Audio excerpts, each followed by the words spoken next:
Ladies and gentlemen, the American jury and Bulldog Nation, I want to be your champion. I will be your champion. You know, Labor Day is traditionally a national holiday where we celebrate a day off at the end of summer, and it is to celebrate workers. And, you know, somewhere along the line, we became a country, I think, where we got separated between union workers and non-union workers. I'm here to tell you right now, and I've done a video about it explaining my position on union labor, which I wholeheartedly support.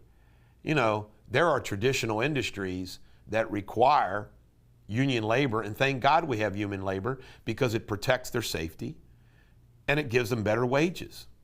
What happens is unions get a bad rap through their leadership.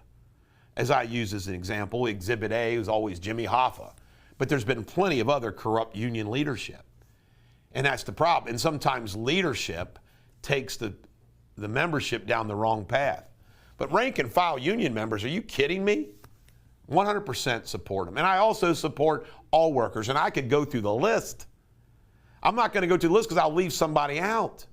Although I am going to mention somebody because how bad that they were hurt during the quote-unquote pandemic. And that's restaurant and bar workers.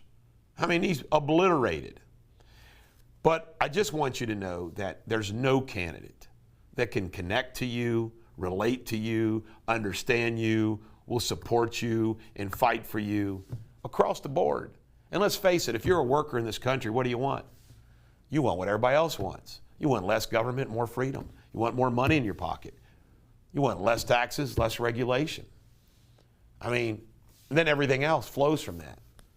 But I just want everybody to know on this Labor Day, where we celebrate the American worker, I will be your champion. And you know it. You know it. Come on. You go down a list of all these people. By the way, they're all career politicians.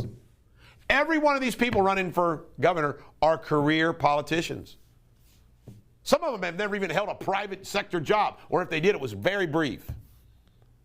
So who's met a payroll?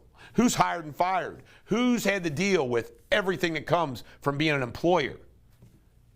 Who gets employees? And remember this is an anecdote that sums it all up. I spoke to some guys in Owenton yesterday and I told them a few anecdotes. I'm learning how to make my point by a good anecdote.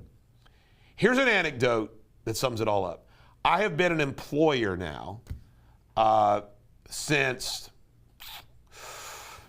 well, it's been a long time, I guess 98, for over 25 years. I have never said no. It's a fact.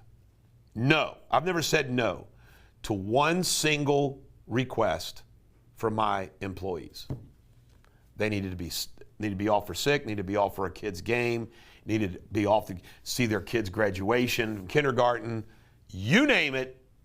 Wanted to take off early to get a jump on a vacation.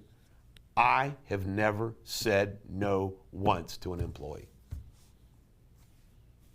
What's that tell you? What kind of governor will I be for workers with that anecdote? This is the Bulldog. Every dog has their day. Have a great day.